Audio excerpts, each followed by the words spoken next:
GM fam, today is Friday, July 7th. It's a Friday, so of course we want to have a bit of fun. And what's more fun than NFT world?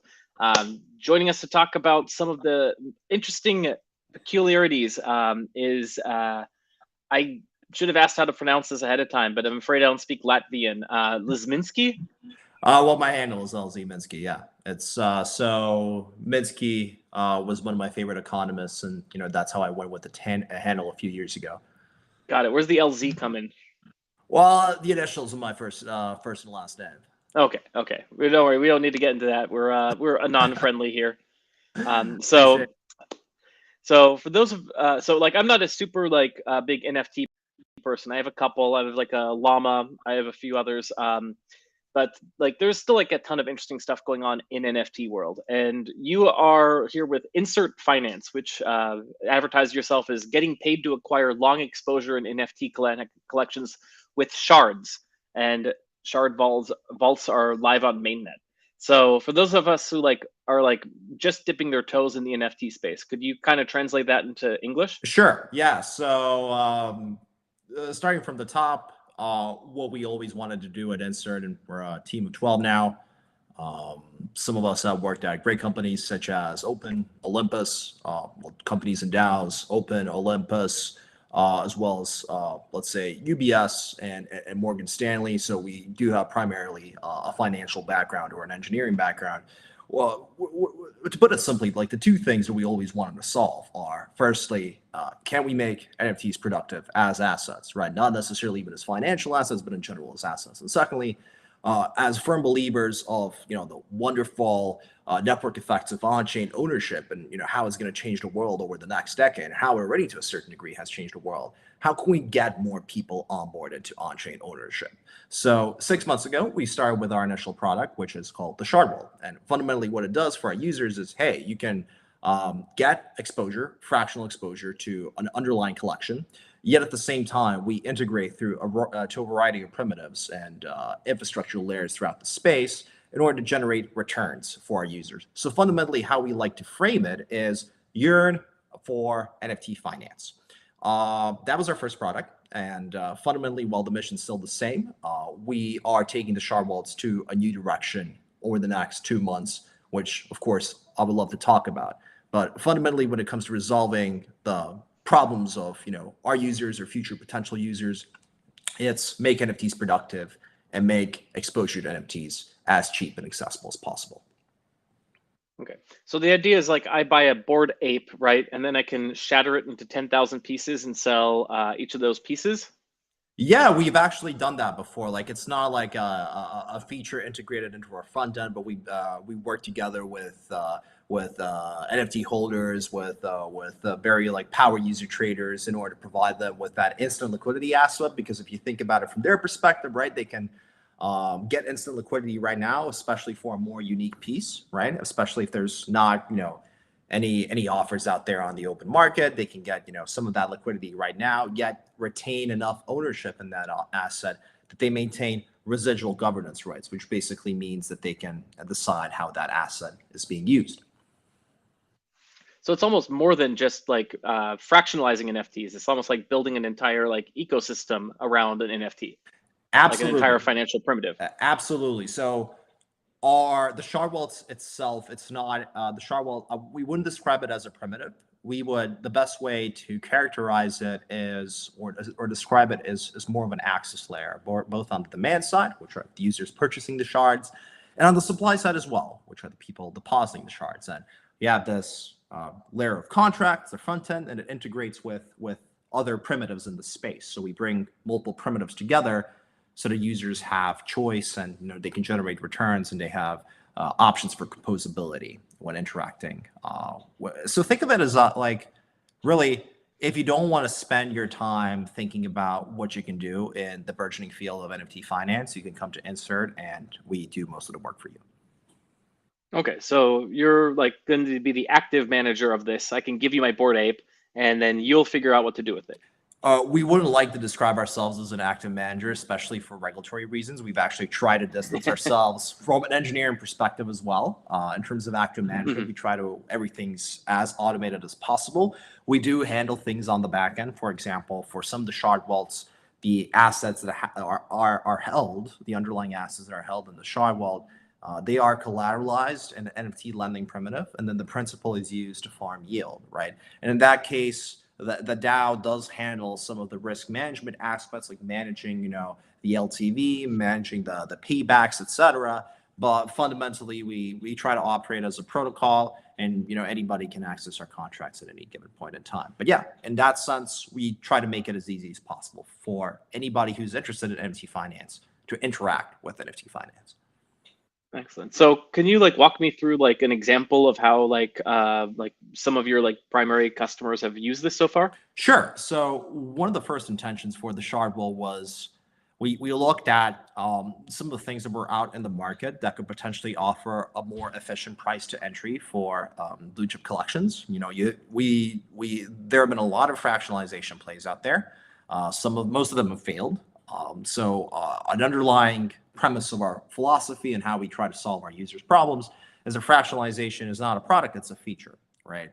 So a good example of this is something that we did in collaboration with Barachain. So they issued the Bonga Bears collection, and a lot of people simply couldn't afford it at the floor price that it stood at that time. And we purchased a Bonga Bear.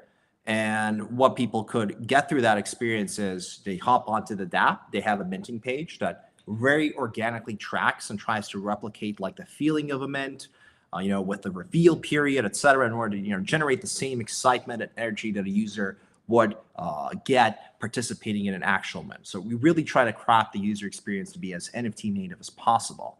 And fundamentally, what a user gets is an actual NFT with its own unique artwork that represents the pro rata share of that asset. So once again, playing into that NFT native on-chain ownership experience, right? Rather than just having an ERC20 token representing that pro rata exposure. And the Bong Bears, well, that shard vault raised 70 ETH in 3 minutes, right? It was very much in demand by our community and other communities engaging with us at that time. Okay, got it. So what are the risk factors that people should be aware of when they're using something like this? Well, I think the most important thing is we are not an active manager. Once again, you have to do your own research on the specific collection that you want exposure on. And we cannot guarantee that the floor prices will stay stable. And fundamentally, that might reduce the initial expectations that you had for the payoff for your investment, which is obviously happening right now as well, considering where the market currently is. That is primarily the only thing that users should be worried about. Do I think that this collection is resilient or anti-fragile in some cases, especially what we see in the market right now? But if you properly thought that decision out, then there are really many risks interacting with the protocol unless there are extreme operational failures, and our documentation goes quite in depth, or rather tries to clarify some of the aspects pertaining to some of those operational risks. We had a situation where an asset was liquidated once, and that was more of an operational error. But what we did immediately was make all of our users that had exposure to that asset whole, right? Because it was the fault of a protocol, the fault of how the contracts were set up and how the risk management was set up. But fundamentally, that's the only risk. Got it. So if I was super bearish on the entire NFT space and I thought all NFTs were worthless and all going to zero, how should I is there room for me in your protocol to use this to short the NFT market? No, not right now, but you will be to some degree able to circumvent that macro sentiment to just make money in 2 months with a new build that we're going to be launching relatively soon. Fundamentally, and we really see it as an MVP, right? We raised our pre-seed round in January of 2023. So just a couple of months ago, we launched a shard walls to learn more about our users. The community demand has been very high. We got to 2 million TVL with no paid acquisition, mostly just organic content marketing. And our treasury has generated $500,000 in fees already. So overall, we've seen it as a successful run. But what we realized by building out the shard vault product and like looking back at like our main values and why we're here in the space is we realized that we need to solve for a problem that goes even beyond efficient price of entry, which I can go into in a few minutes if you're interested in. I am interested, but first I just want to double click on something you just said. You have 2 million TVL and you've generated 500,000 in fees off of that, 25%. Yeah. So the fee structure it comes down to a few things. So we take a 5% cut from originating the shards. Then you have the performance fee, and a month before the launch of the protocol, we also did an NFT utility mint. So some of those fees have been generated from the secondary volume of those utility NFTs, the Dawn of Insert collection. I mean, that's huge. That's huge. 25%.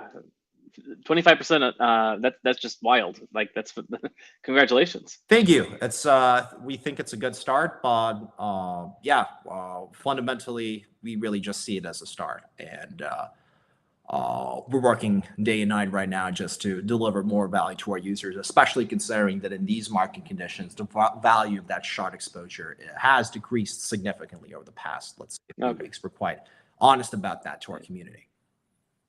All right, so now we can go back to your you're about to get into, I think it was price discovery.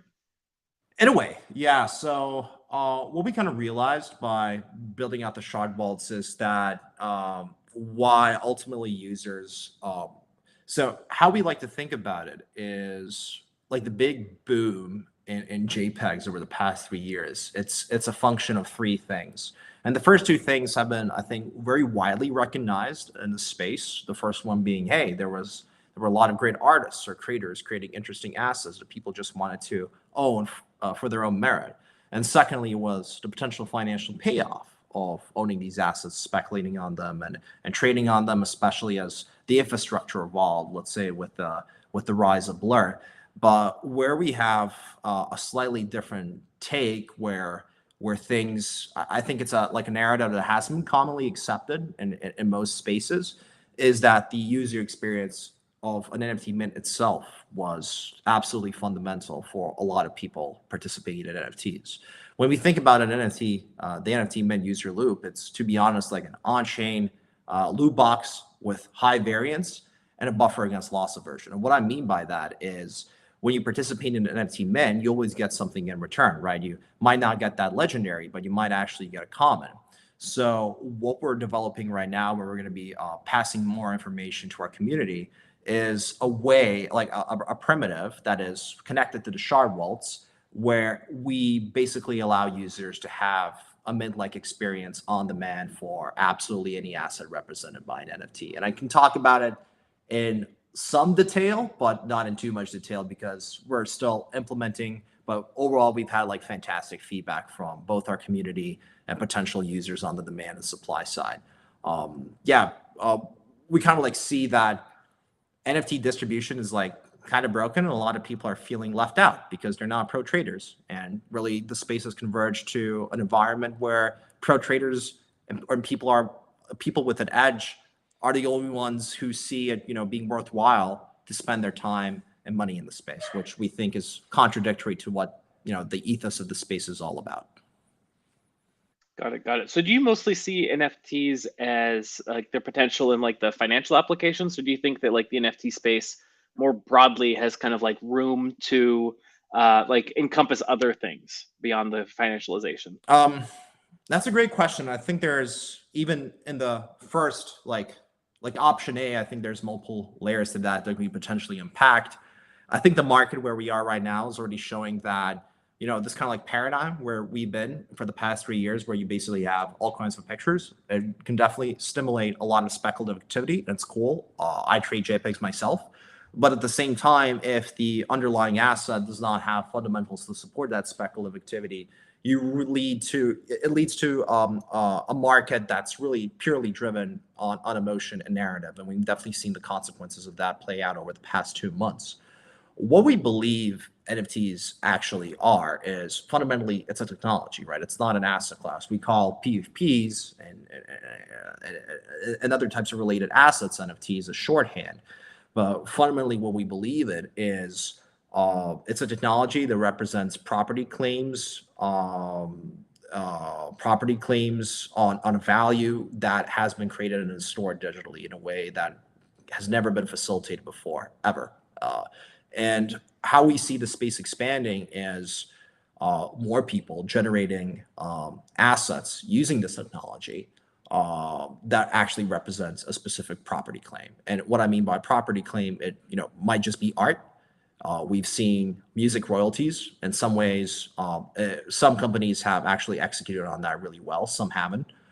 We've seen a lot of different interesting assets being represented as NFTs. I even know a guy who's represented an entire company's balance sheet as an NFT, and that could even be potentially tradable if there's liquidity for that.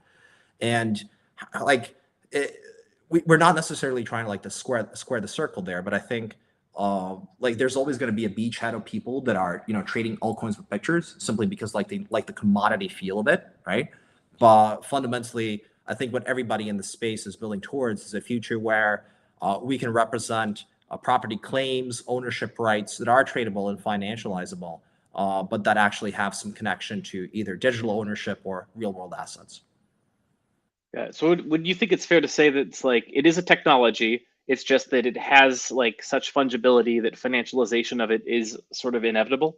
Well, financialization supports the growth and development of any asset class, right?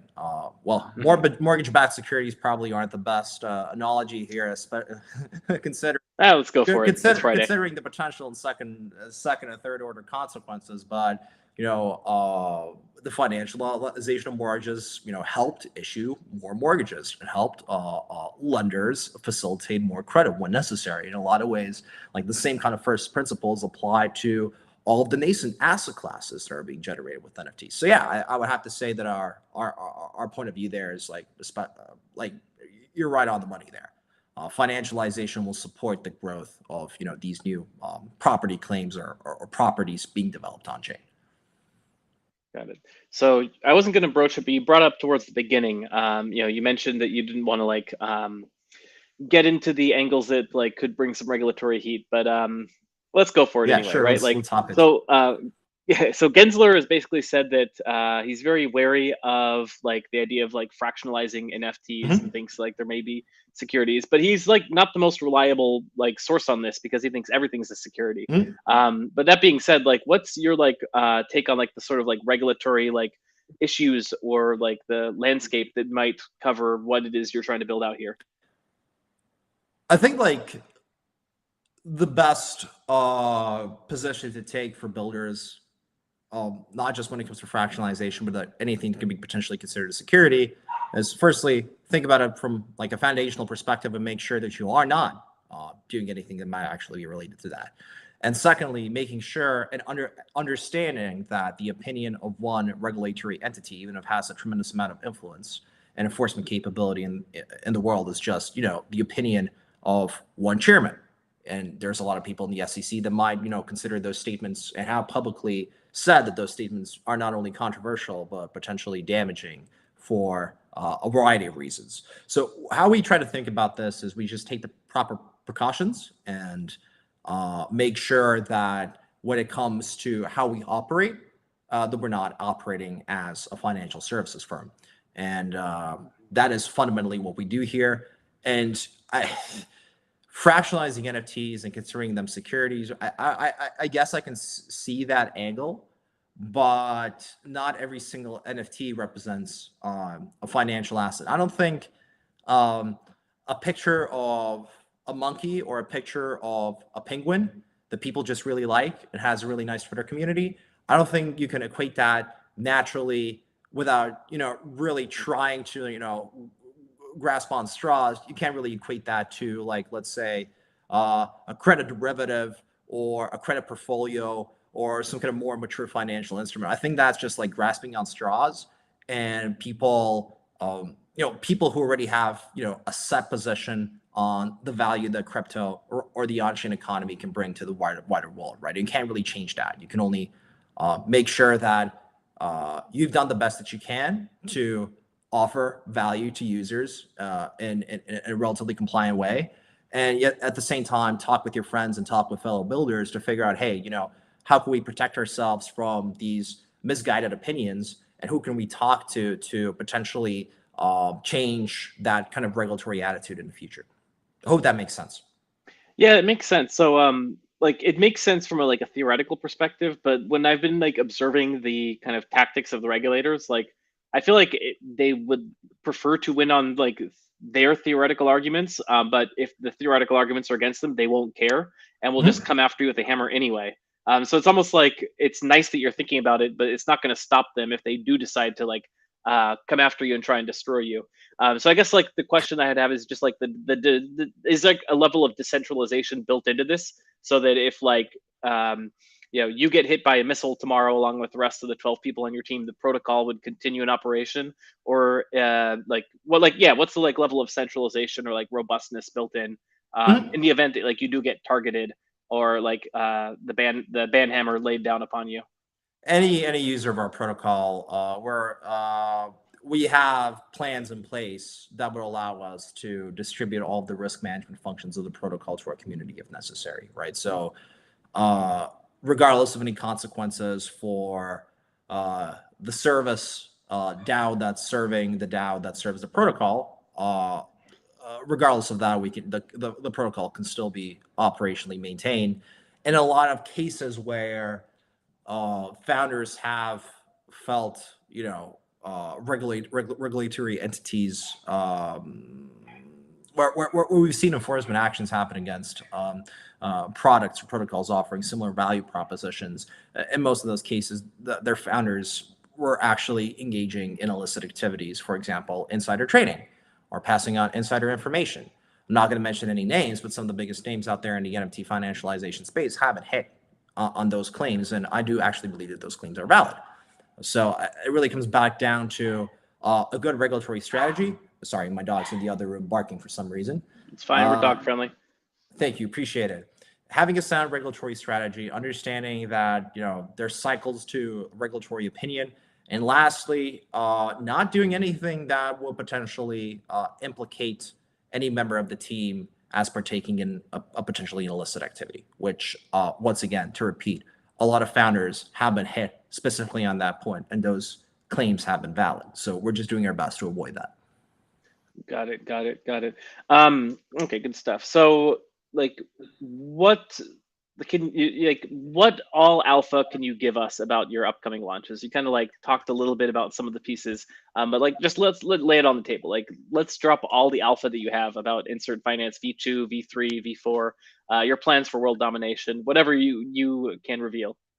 I'm not going to be as candid, unfortunately, because we're currently creating a content campaign to reveal the technical aspects of the protocol and what we actually want to deliver to our users. But fundamentally, just to put it in very simple words, right now, if somebody wants to enter the space, let's say Bob, he has two options. Either he participates in 100 mints and hopes that one of them pays off. And to get to those 100 mints, they probably have to be terminally online on Twitter. And the other option is if Bob has deeper pockets, he can go on OpenSea and purchase an asset for more than $10,000. I don't think that's a very viable distribution model. You can launch Milady Maker derivatives, but you're not going to get game developers to take off their walled gardens and deploy assets on open chains. Fundamentally, what we want to do is answer the question, which is, can we take the mint user loop, that exciting dopamine-inducing user loop, and allow users to mint any type of asset, even a Fidenza or a Punk or a Bake, though I'm not a big fan of Bakes personally. Can they have a mint-like experience for absolutely any asset on demand at any time? And what we want to do with V2 of INSRT, which most likely we're going to be deploying to mainnet in 2 months, is simply make it extremely easy for people to participate in this market and solve for a lot of the user acquisition problems that, the lack of influx of liquidity has led to the significant market downturn that we've seen over the past 3 months. And we're deliberately targeting, hey, we want to target distribution, which is the biggest problem in the space. And we're just going to make it super simple for people who own NFTs or creating NFTs to make money off their NFTs without taking out loans, right? Which is a very niche audience relatively. There's like 1,000 users, weekly average users of all NFT lending primitives. And at the same time, circumventing all of the search costs, the financial costs of participating in 100 mints or purchasing expensive assets off of OpenSea. Unfortunately, I cannot go into any more detail. All I can say is that nobody has done this before. We're super happy about, getting it to market. And if anybody's interested in probabilistic auctions or probabilistic NFT distribution, feel free to follow our Twitter account. We'll be posting updates over the next month. That's good stuff. That's good stuff. So just like last couple of minutes here, let's like zoom out and like drill down on what you're just talking about with like the challenges that have been facing the NFT space. Like we saw there was an article released like yesterday, the day before, so that's NFT like royalties to creators have just been plummeting. Oh yeah. It's like really like, you know, like it's bleak enough for me, and I'm in DeFi. I have to imagine the NFT space is like even bleaker. But like, what's your like read on the overall like psychology of the space? I think all of what's happening right now was rather predictable and expected when we're thinking about royalties. I think it was absolutely inevitable that we're gonna get no royalty trading solutions out there, and if founding teams were betting on royalties as their foundational revenue driver for their projects, well, my question is, so how are you allocating the capital that you've received from mentors, right? What are you doing to diversify revenue drivers and generate more fees to the treasury that isn't just, let's say, some kind of collection derived token staking mechanism, which we all know is absolutely unsustainable and not really foundationally a good business. So I think a lot of these things are absolutely predictable. The NFT market is definitely down in the dumps. Once again, that comes down to how the market has developed over the past 2 years, that primary, secondary market paradigm, where a small amount of users who have an edge, or institutional traders, and there are institutional traders who have an edge, that they're basically the only ones profiting off of the existing market paradigm. I think that really is like the number one thing that people should be solving for, and what actually INSRT will be solving for in exactly or 2 to 3 months. In terms of the space, generally, I think I'm not saying it's going to be a renaissance in a year or two, but we're going to see more of a cleansing where people will ask the fundamental question, which is, how can we move away from purely altcoins with pictures, which will always be a niche segment with users. But if we want to onboard more people to actual on-chain ownership, it means you need stuff that they can actually own. And if you can provide a distribution mechanism for that, I think we're going to see a lot of inbound users coming in next market cycle. And the asset classes represented by NFT, I'm specifically saying it in plural, the whole market will be far more sustainable, simply because there's more foundational value in the underlying. Got it. Last question. If you had to give advice to someone who's interested in getting into NFTs, either as a creator or a enjoyer, let's say, what advice would you offer? I would offer them two completely different pieces of advice. For an enjoyer, I would say wait 2 months, please, and just keep tabs on things. For somebody who wants to create anything with NFTs, well, that's a really broad question, right? There's a lot of things that you can potentially create, whether it's technology or a piece of art, or even like a piece of music, right? I would try and check out what people are doing with NFTs outside of JPEG trading, right? I would look at companies like Another Block and how their Another Block is issuing NFTs with unique art backed by music royalties, which is a different spin than what Royal did a year or 2 years ago. I would look at all of the cool intellectual property that's being represented on chain as an actual tradable asset, and think about, hey, if I'm an artist, I'm a creator, how can I use these ecosystems and these pods that have come out over the past year and are a little bit more detached from the narrative-driven, emotional-driven JPEG trading side of things? How can I use these technologies to expand my audience and create, a new way to, earn a living, or to expand my reach as an artist or as a creator? That's purely on the artist or creator side. I think there's a lot of cool people building a lot of cool stuff with NFTs that's not even related to any PFP collection out there, and that's where people should be focusing their energy on, and looking at and observing and seeing how all of that grows. Excellent. You already told people where to find you. Anything we missed? Any last comments you want to get in before we close? We have a really fun Discord. So if you want to have some fun, jump into Discord. And if you have any questions, by the way, every single core member of the team is active on Discord. We'll be releasing more information about our V2 shortly. So just jump in, join in the fun. We have giveaways, we do poker nights, etc. So if you like the idea of working together to expand on-chain ownership and make NFTs productive, you're always invited to our community. Excellent. Well, thank you so much for joining us, yourself, Minsky, as well as all you fellow squids listening. It is Friday, July 7th. It's the weekend. Touch grass. Next week going to be a big week like all weeks, and we'll see you next tide. Thank you for having me.